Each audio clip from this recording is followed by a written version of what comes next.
Godine do sada, Advent u Zagrebu počinjemo paljenjem prve adventske.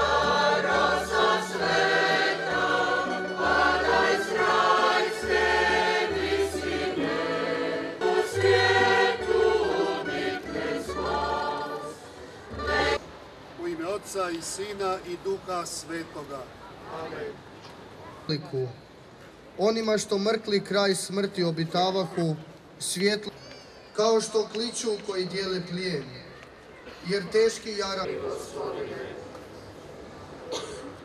Čim anđeli otiđoš,